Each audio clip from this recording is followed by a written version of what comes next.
say thank you for coming tonight. I know it's there was certainly some threat that the weather was going to be bad, but people still came out, and I appreciate that.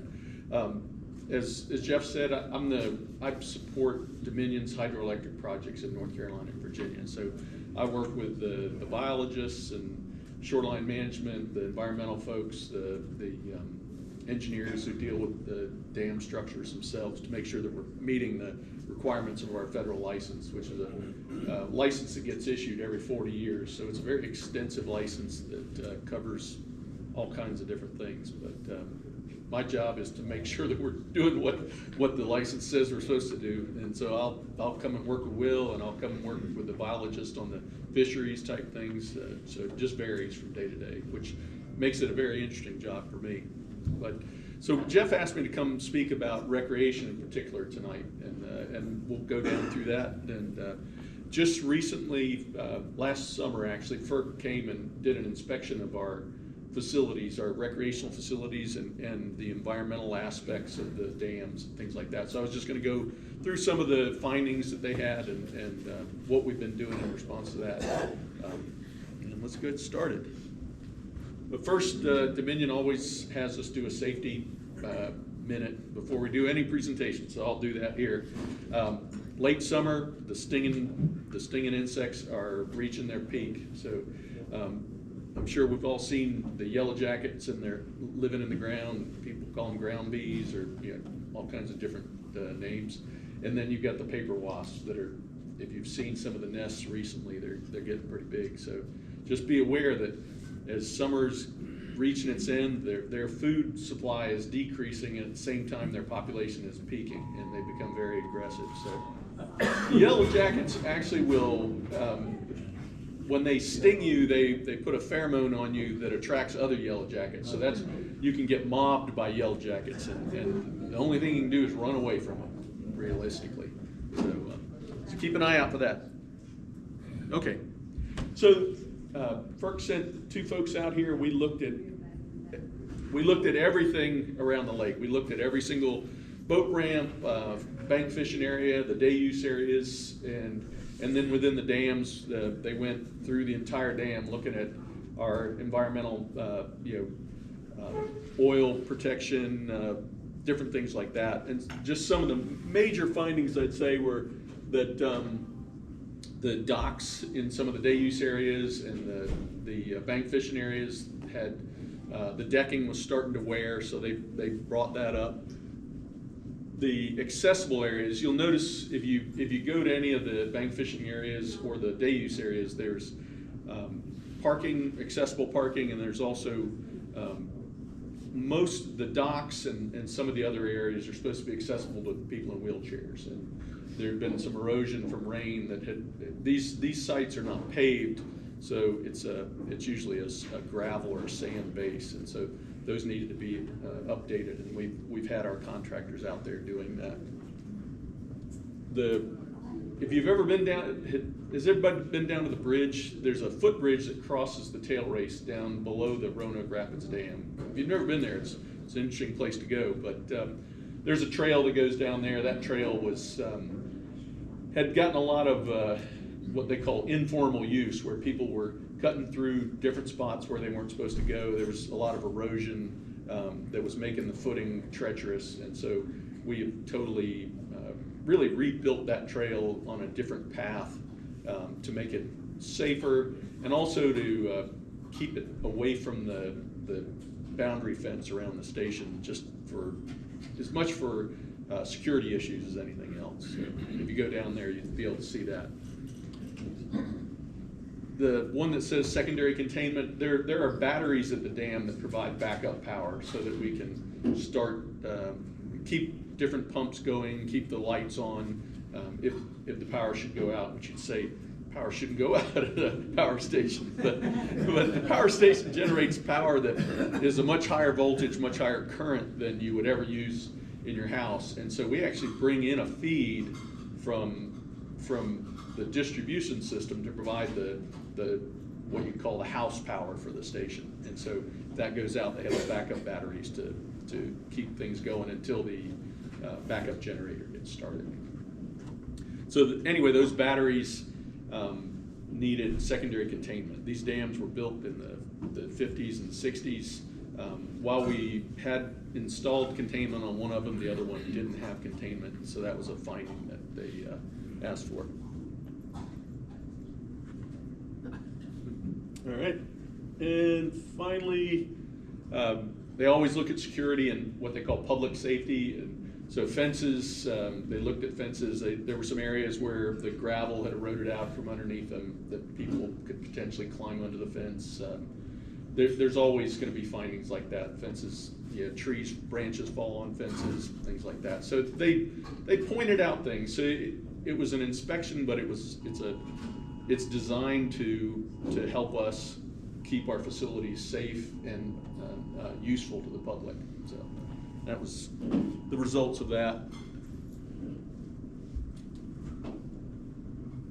The next thing we've got going on is what they call a Phase 3 recreation facility.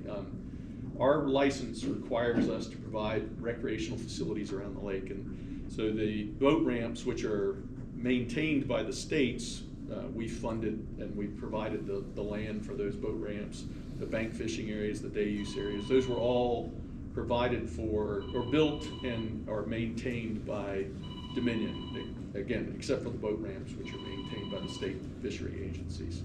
But we've got different phases that come due as the license progresses, and so we're coming close to what we call the Phase 3 recreation facilities. There's 2 facilities that will need to be built, and there's very little direction from FERC on what you build or where it gets built. And so we had a meeting with stakeholders that included all the counties, LGA, the state game and fish agencies, and some other stakeholders to just find out what is it that we want to do around the lake. What does Dominion want to do that's going to provide the most benefit to people?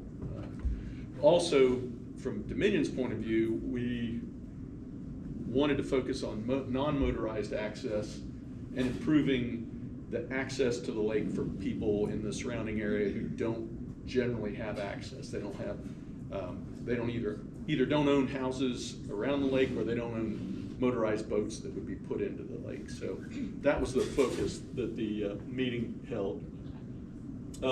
Sites of interest that came up, Buck Springs Park, which is owned by Warren County, but has some lake access.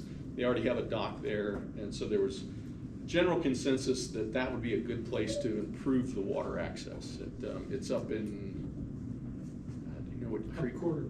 Yeah, Hub Quarter Creek, up in the upper parts of Hub Quarter Creek. So providing access for kayakers and canoers up into that upper part of Hub Quarter might be a pretty desirable area.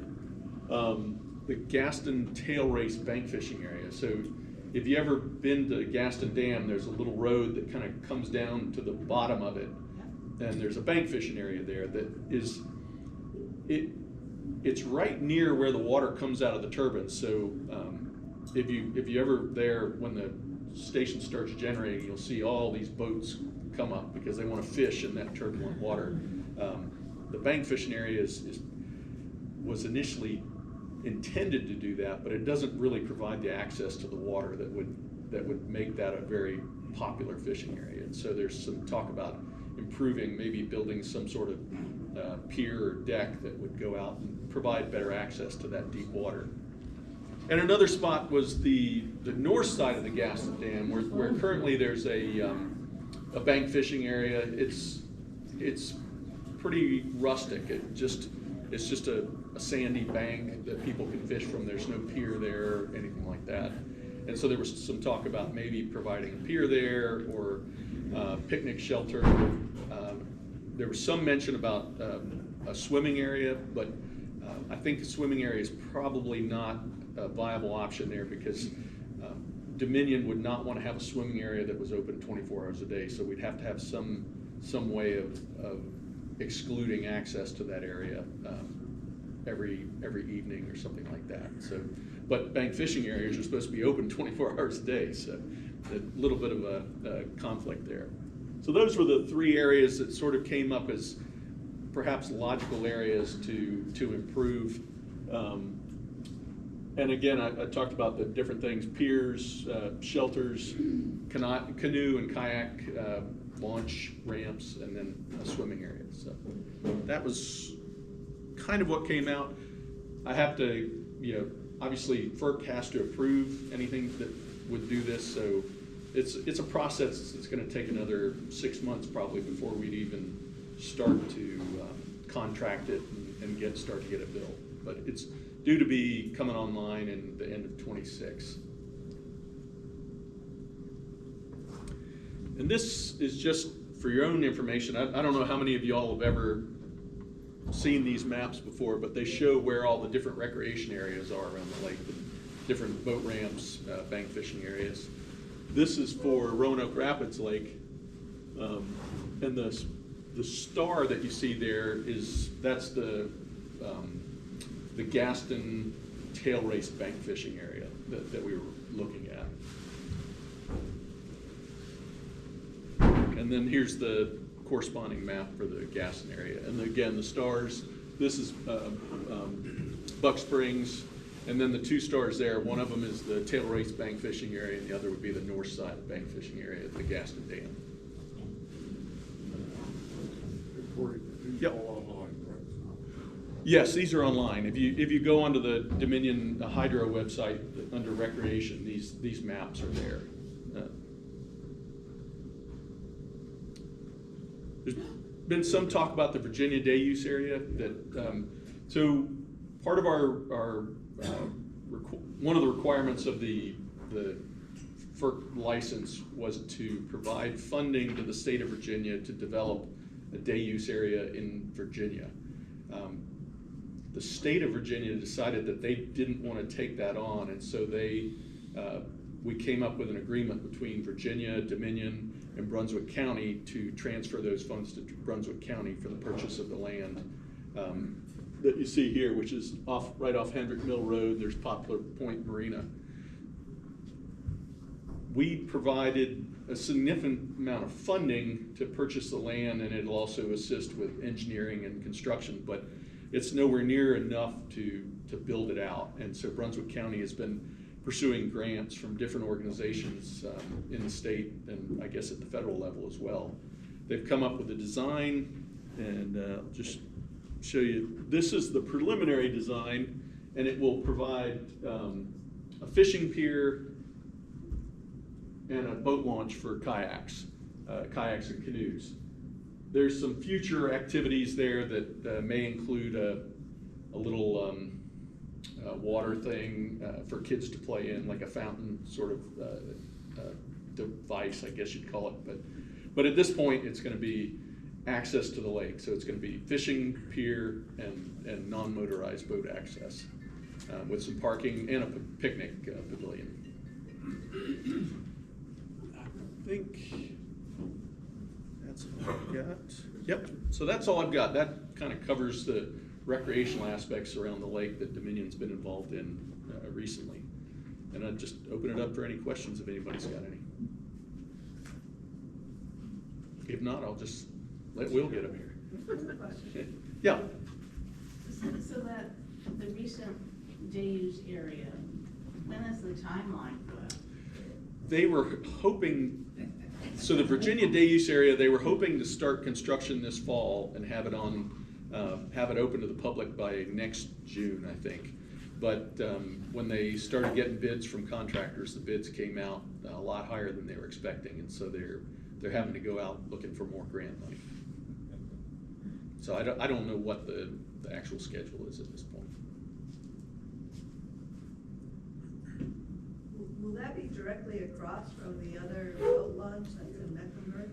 That's right. It'll be across the creek from the Poplar Creek, the Virginia Game and Fish Poplar Creek boat ramp. The Buck Springs that you talked about, that access to the lake would be strictly for like canoes and kayaks. It wouldn't be for putting in or taking out motorized boats? That's correct. The strictly non-motorized, when you get right down to it, it's going to be something that somebody carries, because they're going to have to carry it from their car down to the little launch dock.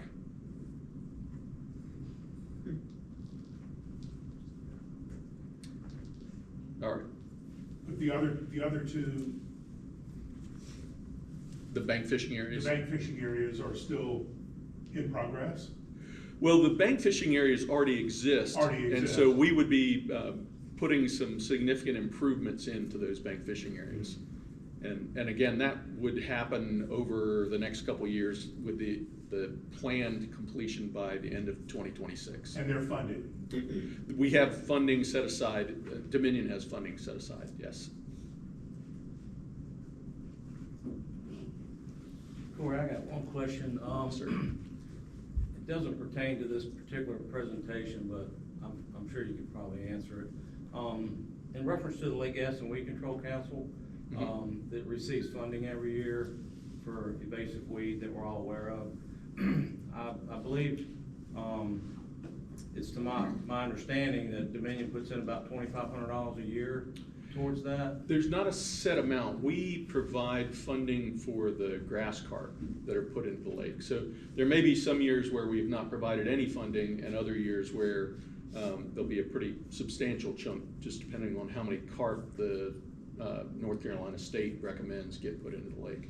Okay, so Dominion funds the carp, that part of it as well. Right, and there've when been they do some that. years when we haven't put carp in, the Weed Control Council has asked for specific things, and we've used some of that funding to pay for, I don't even know what it was, but we can't just give a blanket check. We have to provide funds for basically an invoice for Particular something. use or- Right. oh, okay.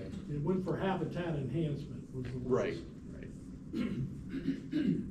And that check would go to the Weed Control Council for, Yes, it goes to the Weed Control Council, As they- and after they submit us the invoice for whatever was provided.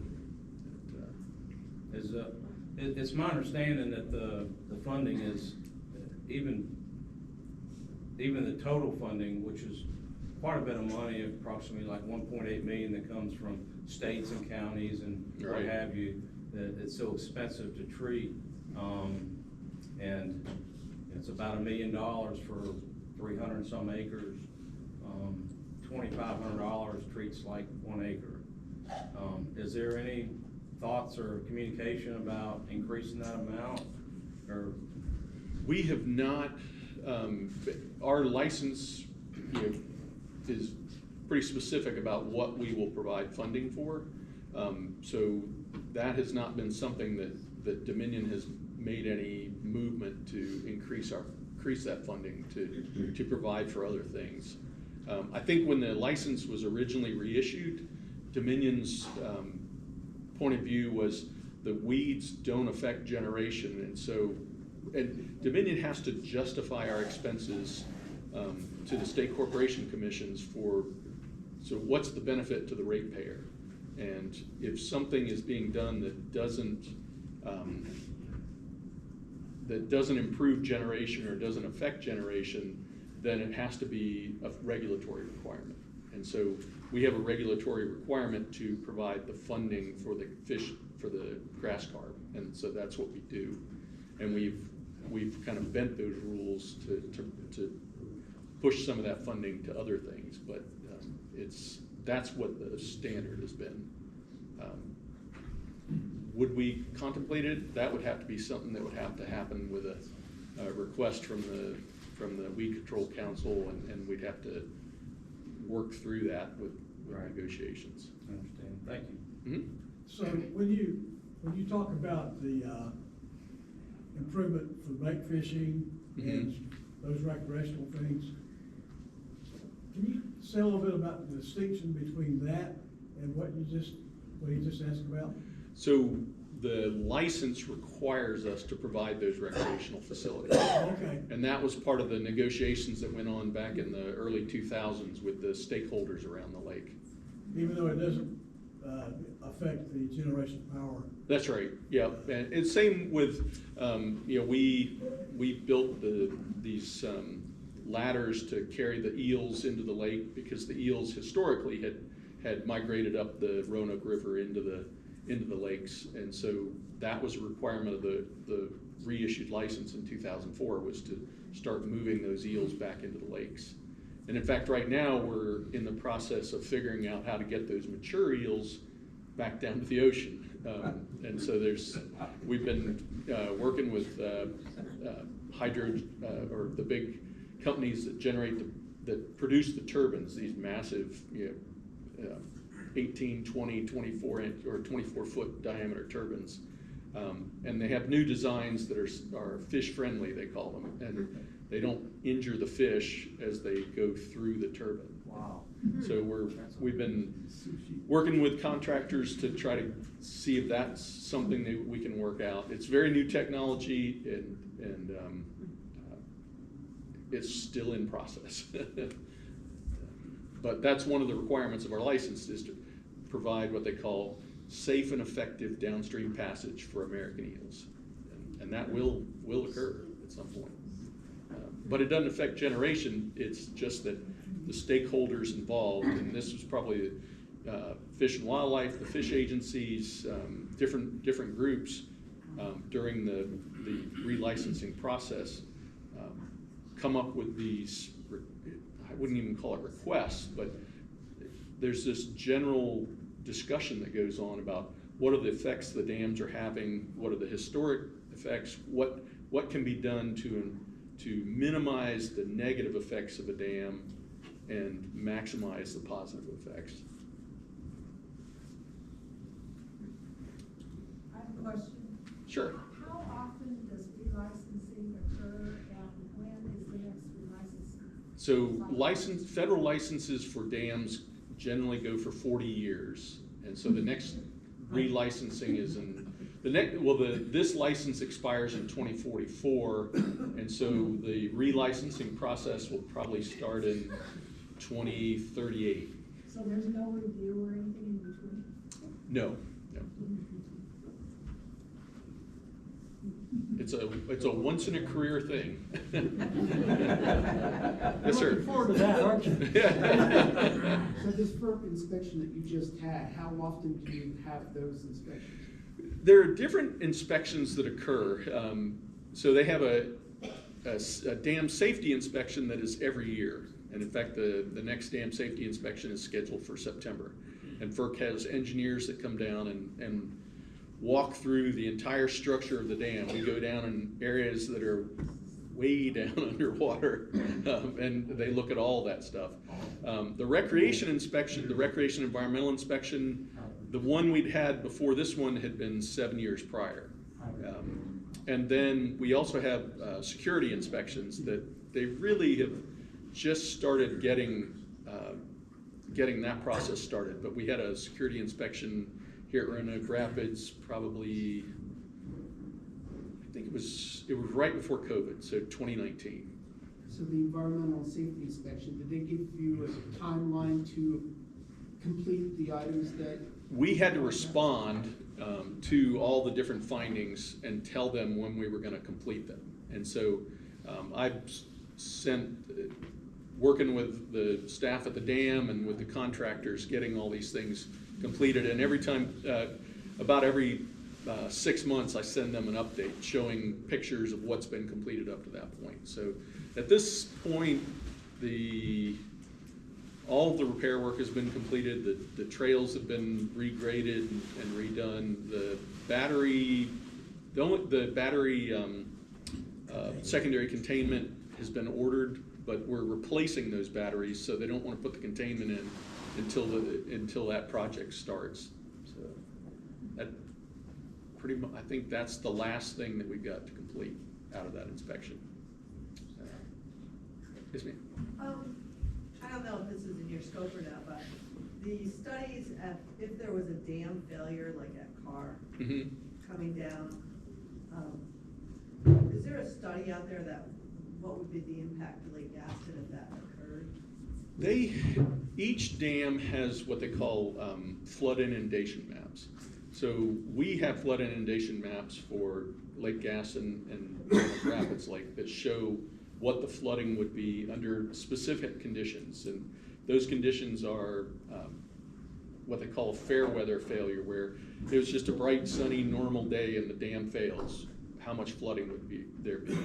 The other condition is what they call probable maximum flood, where you would have a flood that overwhelms the dam. And the probable maximum flood, just to give you some examples, the average flow in the Roanoke River is 8,000 cubic feet per second. And cubic foot is comparable to a basketball. So think of 8,000 basketballs flowing down the river 24 hours a day. Per second. That's Per second, right. Per second. The flood of record in the Roanoke River, which happened in 1940, I think it was 1940, but it was right in that time frame, was 320,000 cubic feet per second, which did massive damage. So I think the water at the city of Roanoke Rapids was up to about where it was up into the first downtown section, sort of where the Canal Museum is, and things like that. The probable maximum flood is 600,000 cubic feet per second. And the dams are built to withstand that probable maximum flood. And so, and the gates, the big spillway gates, are designed to pass that water through the system. Because our dams our lakes are not flood control lakes like Carr is. Carr has an enormous storage capacity, which we just don't have in our lakes. So roughly, what would the sea elevation be if that happened, ballpark? So the lake operates at what, like 199, 200? Right, so the normal operation at Lake Gaston is 199 to 200 feet. During flood control operations, which I like to, it's a misnomer, but it's normal flood control operations when Carr is releasing 35,000 cubic feet per second. The lake can go up to 203, but we've got what they call the gentleman's agreement, where Dominion does everything in its power to keep it below 201.5. If there was a probable maximum flood, the water, I have no idea what the water level would be. Right. Because at that point, the dams would be invisible. They would just be underwater pretty Right. much. And the lake, the water levels would come up. Now, the 10, 20 feet? I truly don't know, yeah. Our dam safety engineer might be able to tell you, but Yeah. it would be extremely high. Yeah. When you've got an event like that, everybody's just trying to hold on. Survive, right. Yeah. But Carr changes a lot of things because it has the capacity to absorb an enormous amount of water until it doesn't. And so if there was a huge amount of water coming down, Carr would be releasing 35,000 cubic feet per second until it started to fill up pretty close to maximum, and then they would start to increase their output. And we would increase our output at the same time as well to keep that water moving down the river. Right. Gotcha. With those maximum types of flood, the goal is to keep the dams from failing. Right. There isn't really any ability to prevent that flood from causing damage downstream or anywhere else at that point. It's just literally just hoping the dams, not hoping, but making sure that the dams stay together, Yeah. right? Sir? Do you ever give tours of the dam, like for groups of this size? Not for a group of this size, just because it's too restricted. I don't know, Will, do you recall them ever giving tours? They used to be much more open, but then after 9/11, everything got shut It seems down. like we're in construction so much now that we Yeah. don't open anything when we're in Right. construction. It would maintenance, changing out turbines and Right. stuff, so. There hasn't been a tour for probably 6-7 years. We used to do one occasionally with the Water Safety Council, and they did the picnic down at the dam, but, Yeah. we haven't done that in a number of years. Yeah, the dams are, things at the dams are starting to reach obsolescence. So like, I don't know if you've been down to Roanoke Rapids Dam, that giant crane that sits on top, they're in the process of replacing the insides of that crane. because it just reached end of life, and it was time to replace all the motors and the cables and the big pulleys and all the other things associated with that.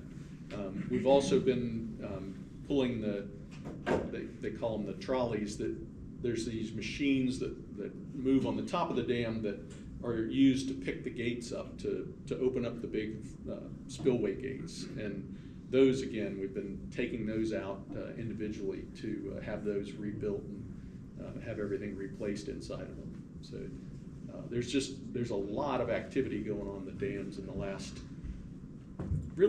5 or 6 years. They've been pretty quiet for a long time, but the time's come. All right, any other questions about the dams or about operations or anything else? I'm happy to answer. So. Good evening. Good evening. My presentation does not have all the pretty pictures that Cory does, because unfortunately, most of what drives my position is written rules and regulations, as well as the license that Cory talked about. Something I want to mention that I was sitting there thinking about when you were talking about funding for the weeds and stuff, and why we can fund certain recreational things, not other things at all. Something everybody has to remember, and I remind people of this quite constantly, is that these dams were not built for recreation, or these lakes. They were built for power generation. Recreation is a beneficial byproduct, if you will, of development of these lakes for power generation. That's something that quite often I think people seem to forget when they look at Dominion and me. I'm out around the lake every day, and people are asking questions, well, why can't Dominion do this? Why can't Dominion do that? Or Dominion should do this, or Dominion should do that. As Cory said, unless it's related to power generation, it's really not in our wheelhouse. We operate under a federal license, as Cory mentioned, FERC. We have a twofold mission under that license.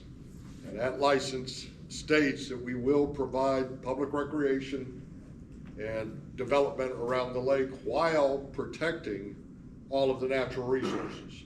So that is the balance that I deal with on a daily basis. When people want to do certain things around the lake, I look at our rules and regulations, I look at our shoreline management plan.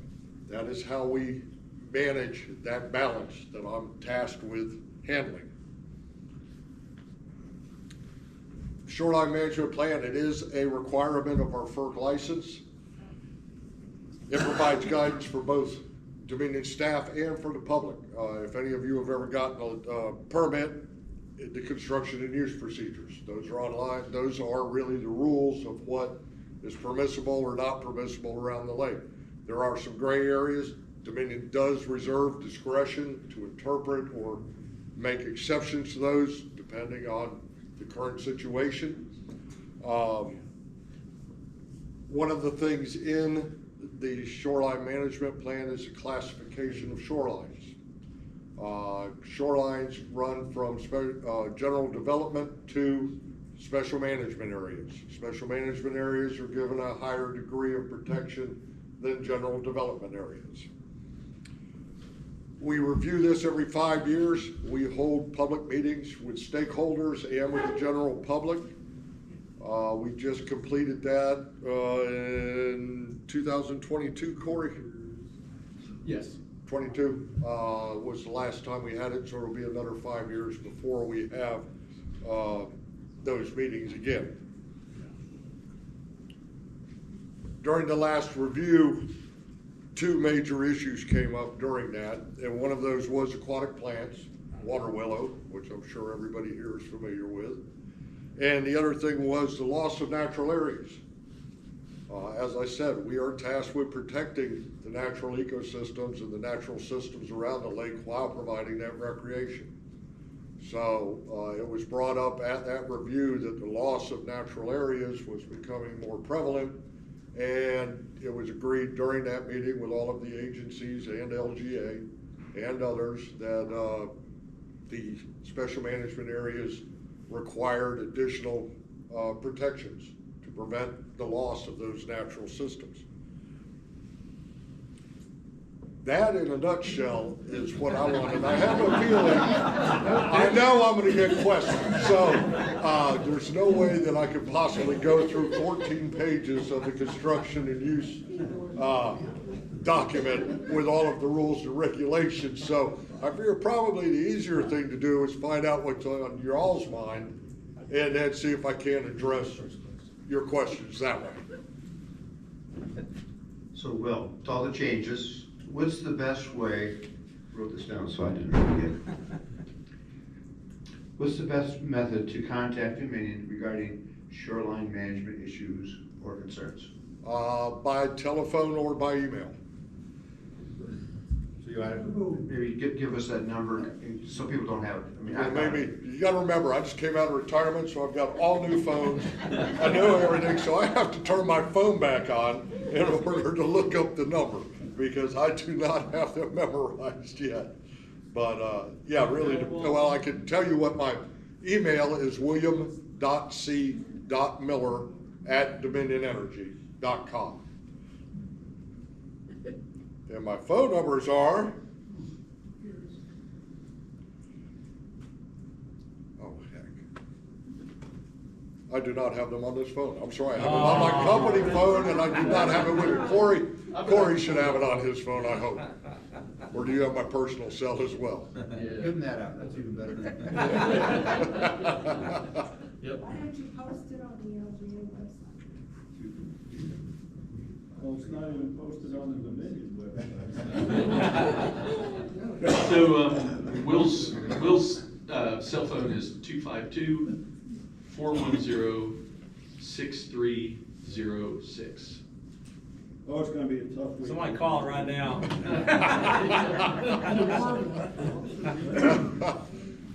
Thank you, but that is the best way, is either email or telephone call. And please be patient. If you're calling from a cell phone, coverage is sketchy. I will bet I get 3 phone messages a week where the phone cuts in and out. And I get a name and I get half a number. And so I wonder, those people out there are thinking, well, Dominion's not gonna respond. But when you're on a cell phone driving around the lake, we all know coverage is spotty.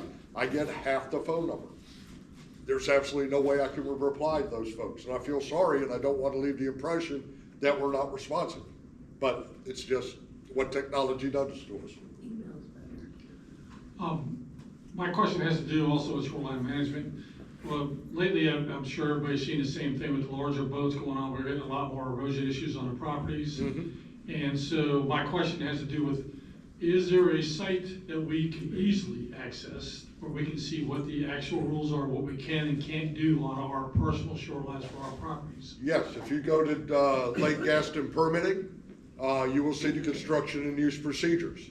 And those are all of the rules as far as vegetation, as far as shoreline stabilization, as far as dock building and placement, permitting requirements, the maps of the sensitive areas and what can go in and cannot go in sensitive areas, the fee structure for the different permits, dredging where you can and can't, how to apply for a dredge license or permit from us. It covers all of the activities for the adjoining property owner, what they may or may not be permitted to do on Dominion land. Well, Yeah. you were talking about the shoreline management plan earlier, and the shoreline management plan is due sometime soon, right? When is it gonna be reviewed, the next update? It will be reviewed in 2007. We have to do a review every 5 years. Okay. So 2027. 2027, I'm sorry. Yeah. 2027 Okay. is when the next review I was will gonna be. say 2007 now. Well, we're a little late. So, how soon will the public be able to have input into that? If it's gonna be in 2007, will that be in 2005, 6? I mean. when is that? Probably 2006. What we do Yeah, is we have. 2027, I mean. 2000, yeah. We have a list of stakeholders and LGA is obviously one of those. They participated in the last one, and we are required to notice it, and we put it in the local paper. We put it on LGA's website for about a month. We put it on the Lake Gaston Chamber of Commerce website for over a month. Quite frankly, we were a little disappointed in the turnout, but so it will be noticed, and then we have meetings for the general public, and then following that meeting, when we get input from the public, we have a meeting with the stakeholders group. And that is where the agencies, the counties, LGA, Dominion, Cast of Thousand Wildlife Agencies, etc., will sit down and look at that suggestions, ideas, comments from the public, and kind of work through and see what is feasible, what's not feasible, what will work, what won't work, and we will adjust the shoreline management plan accordingly. Thank you. I have one follow-up. The vegetation issue, I see it on Facebook all the time. Mm-hmm. I'm sure you guys hear about water willow, and you mentioned it. Okay, is there any plan prior to that to review the current shoreline management plan and amend the water willow regulations? There's not any plan to review the shoreline management plan prior to that, prior to 2026. We did leave it at the last review that it was something that could possibly be reviewed. Let me back up a minute and tell you where we wound up at the last review. And the wildlife agencies believe that it's a very beneficial plan, and we need to maintain as much of it as we can around the lake. Once again, here goes that natural system and recreation, that balance with the public and the natural systems. This is a classic example of what we run into.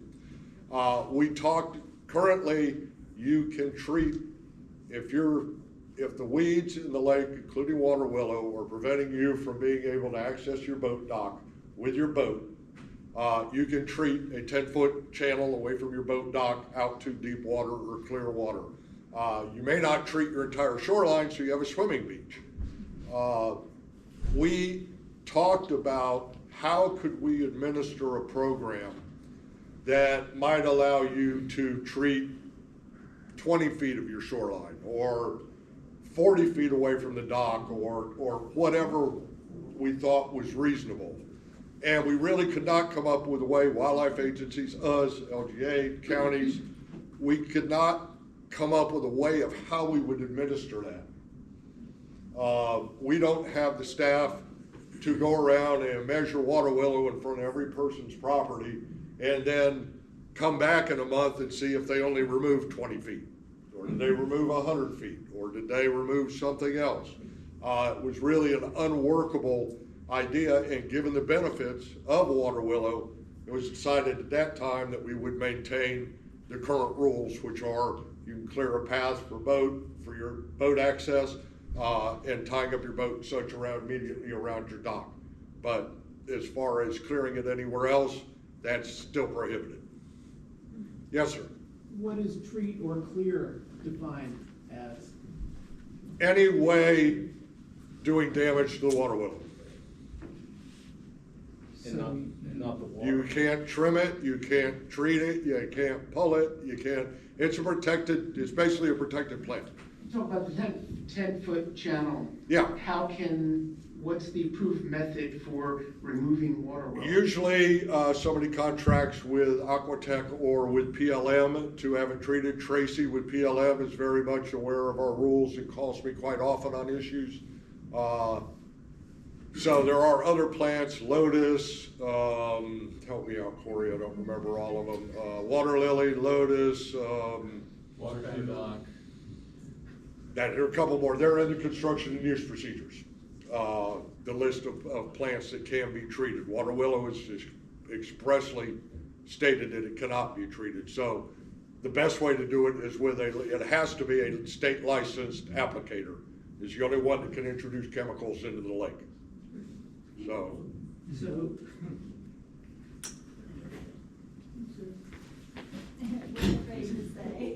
So you're saying that, what advice do you give the homeowners to enable them to have access from their docks to deep water when it's surrounded by water willow?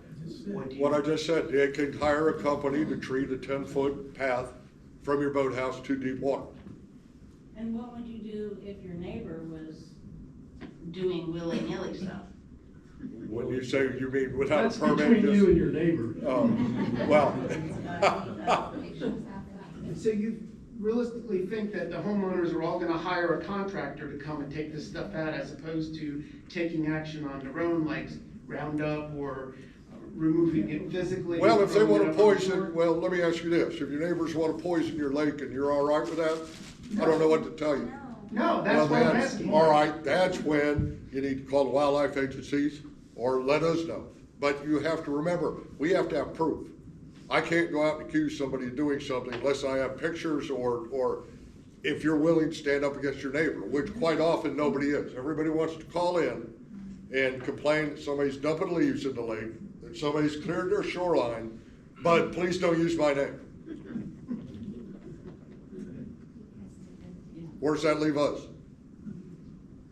You know, if it bothers you enough to complain and you care about your lake enough, then please stand up and help us.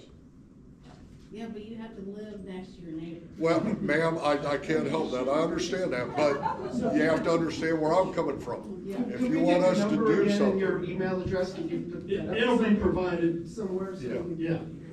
Those two contractors you mentioned, is there contact information available? No, we do not, obviously for reasons, we do not recommend construction companies, you know, boat docks, dredge companies, riprap companies, whatever. I will tell you, there are a lot of them around, buyer beware, just like anything else. But we don't get in the business of recommending one over the other or something else. All that's gonna do is cause hard feelings with some of it. You said they were the only two that were licensed though. No, there may be more. Those are the two I'm familiar with that do work around the lake. I got you. Thank you. This gentleman has a question? Well, I think you're kind of touching on the water quality issue here, and it kind of goes back to the erosion thing. What is Dominion's role in, like, if there's logging going on near the lake and protecting any runoff and that type of stuff? Does Dominion have a role to play there for water quality, or is that? No, we do not, and the timber industry is exempt from a lot of rules that other agricultural activities are not. There's been a lot of clear cutting around the lake, especially up on the west end. I was talking with a gentleman that is in Hicks Hill, and his cove is completely, he doesn't have 3 inches of water anymore because of the runoff from a clear cut. He's contacted the county. I've looked into it, and the forestry industry, of course, is very powerful in both Virginia and North Carolina, and they are pretty much exempt from, they have BMP's, best management practices, but as far as being able to be held liable for runoff from clear cuts and such, there's really nothing you can do. How about with like new home construction or improvements around the house? Those are with the counties. The counties are required, or all the counties that I'm aware of out of the 5 around the lake, require sediment control of a building site. I can't come up onto private property. I have authority from Dominion's line to the water. What goes on above that lies with the county building departments and all to enforce their sediment control measures, which, you know, could be silk fence, hay bales, the weirs, you know, there's several options, but that really lies with the county. Thank you. There's a shoreline classification map online. Correct. Which is very difficult to find, I might add. All right. There might be an easier way to find that. First, could you describe the shoreline classification scheme? Sure. As I said, you have general development, which has the least amount of rules. Then you have special management areas, which consist of limited use areas, sensitive areas, and undevelopable areas. Undevelopable areas are pretty self-explanatory. That's hands off, period. No docks, no clearing, no anything. Those are the ecological. Leave it alone. That's the ecologically sensitive areas? No, those are undevelopable, ecologically Another sensitive areas. category. Well, in the terminology of the plan itself, We have sensitive areas. All of the special management areas have some ecological, enhanced ecological benefit to the natural resources. So some have, as I said, undevelopable are the most important. Those are the most pristine of the ecosystems around the lake. For instance, all the way up Hawtree Creek. Once you cross Pete River Bridge, everything upstream from there is hands off. Always will be. There's not a single dock. There's not a single house. There's, well, the house I can't do anything about if it's not, you know, above our land, but there's absolutely no impacts of any kind to Dominion property up there. Then you get into the sensitive areas. Sensitive areas are red on your map.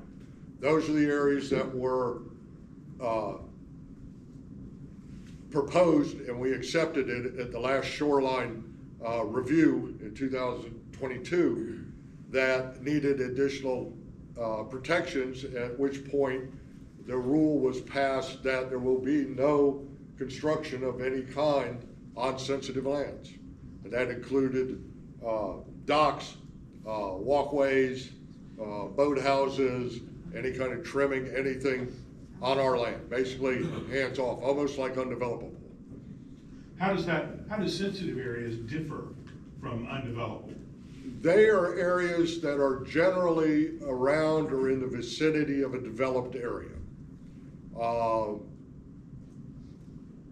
You have greater, they don't have as much ecological value basically based on the adjoining land uses. In other words, if you've got a subdivision, you may have a sensitive area around it. That subdivision has decreased the ecological value of our property adjoining that subdivision, whereas in the undevelopable areas, you usually have no development whatsoever above our land or anywhere around that part. For example, the west side of Poplar Creek.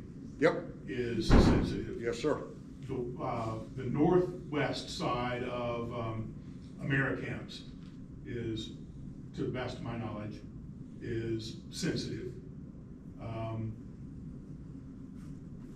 Those are sensitive areas, but they're not protected. Well, no, they are protected now. They're protected. Yeah. They're not undevelopable. Correct. Because So most of those. What makes them sensitive and not undevelopable? What makes them sensitive is that they have enhanced ecological value to the resource, to the wildlife, to the fisheries, to the birds, etc. What makes them not undevelopable is the fact that they were designated as sensitive originally because they were expecting that there would be development in the vicinity, which there has been. Whereas, as I said, with undevelopable, there was no anticipation of there being dense development adjoining our properties that we designated as undevelopable. But there is development nearby, is what you're saying? Yes, in those sensitive areas, yes. I see. Yeah. But there's not anticipated to be development in those areas now? No, not on our land. Right. There may be on the adjoining land, but not on our land. I see. So would wetlands pretty kind of come under that category? Wetlands are, we generally look at the core. The question was about wetlands. The wetlands, and Cory helped me with this, I think if it's less than a quarter acre, generally, we can issue a permit if it is an area that was previously dredged, so it would be considered a maintenance dredge. But secondly is, it is not the Corps' responsibility to determine whether we issue a dredge permit or not. That is in Dominion's wheelhouse because we're talking about Dominion's property. If there was an area that has evolved, there's something called eutrophication, which is where you've got lakes or streams or whatever that naturally start to fill in and start to transition to a swamp and will eventually transition to an upland forest or whatever, maybe 100, 150, 200 years, whatever. But, so having said that, if we determine that it's an emergent wetland or a wetland by definition, we cannot allow dredging in a wetland. or removal of anything in a wetland. In other words, some people want to dredge. Now, all of the low-hanging fruit's gone around the lake. What you see now is people coming in, they're buying lots now that 10 or 15 years ago, nobody would have even looked at. Because they're not navigable, they're all choked up with weeds, they're narrow, water quality's not the best. Well, now people are coming in and buying those, and they're bought, the old saying about making a silk purse out of a pig's ear. That's what a lot of people have that vision in their mind. I've got a waterfront lot now. If I just dredge all of this and cut out all of that, I'd have a beautiful lake lot. Well, I had a lady call me today, closed on a lot on Monday. How do I get a permit to trim all the vegetation all so I have a view of the lake? I said, ma'am, you're in a sensitive area. You can't touch anything. Wow. What? Realtor never told me that. I said, no, I'm sorry. But, so, wetlands are protected. They're valuable, and we don't allow them to be, degraded. Gotcha. Thank you. Yes, sir. Is the rule of thumb to clear in Dominion's area 4 inches in diameter and you can trim up to 20 feet high? If you are in a general development area, yes, with a permit. You do need the permit? Yes. Okay. What if you have an area in the water, you're in a cove area, can you put a sprinkler in there to try to help the water that's being stagnant? Verification. Yeah, aerate. You were talking about trying to aerate the, we don't allow pipes and plumbing and stuff to be installed in the lake for obvious reasons. One thing especially is we have had issues where we have electrical discharges from submersible pumps and such. That's why they're no longer allowed in the lake. When you start putting cables and pipes and nozzles and other things in the lake, it starts to be a problem. So the answer is no, we don't allow pipes and aeration systems and stuff to be installed in the lake.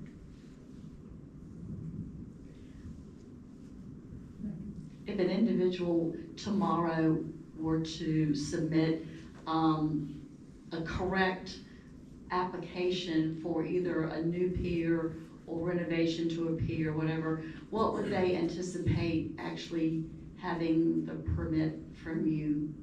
We turn around 95% of our permits in less than 45 days. I would say in less than a month. In our rules, we state 45 days. Now, you said a complete and correct application. That is if it's clear cut. If there are things such as a question about extended lot lines, if there is a question about location of the pier being too close to another structure or too close to a lot line, any of the things that require us to take a harder look or to get with you or to get with a neighbor, may take a little bit longer. But I would say we turn around 95% of our permits within 45 days. Thank you.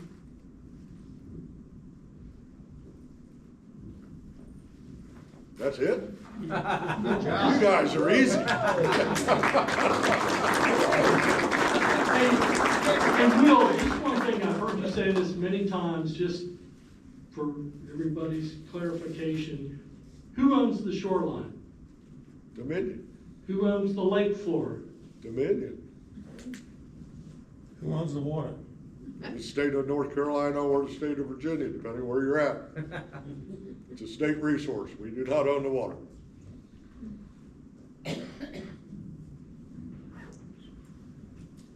So the question I get a lot is the buoys, the mile marker buoys, they're maintained by you guys, right? Correct. All the other buoys are maintained by the wildlife? Correct. We do not maintain hazard buoys, no wake buoys, and we do not handle application for no wake buoys. That is something we get quite a bit. That is between your county commission and the wildlife agency and your neighbors. Another question? Yes, sir. Yeah, well, you mentioned the Dominion shoreline, that Dominion owns the shoreline. It's a little confusing what the shoreline, the Dominion that project boundary is. Can you give some clarification on, is it an elevation? Yes. That we have to work with? And is it available to the public, like waterfront property owners, to find online? I believe it's in the first paragraph of construction and use procedures, but on Lake Gaston, our boundary elevation starts at 204 at the Gaston Dam and goes up to 217 when you get up to Carr. Now, the challenge is due to the topography around the lake and all, there may be areas where we own 100 yards from the water, and there may be other areas where we own 3 feet because it's a vertical escarpment. Right. So it's like, you know, people call me all the time and go, well, where does my property end and where does Dominion's begin? And I tell them, I said, did you get a survey when you bought the land? And it blows my mind that somebody pops down $750,000 for a lot and doesn't get a survey. They don't know what they bought. That just, it baffles me. But really, the only way to know for sure is to have a survey. What's the elevation below which Dominion owns? It depends where you're at, 204 to 217. All the way forward. Anything below that. From there down. 204 on Lake Gaston. 204 on Lake Gaston, 132 on, 134 on Roanoke Rapids. Yeah, I think it's 134, but Yeah. on Gaston, it steps up. Because you're going towards Carr. up, Oh, yeah. okay. Particularly in the narrow parts of Carr, or narrow parts of Gaston, it's much higher. Well, thank you very much. Thanks for dinner. Appreciate it.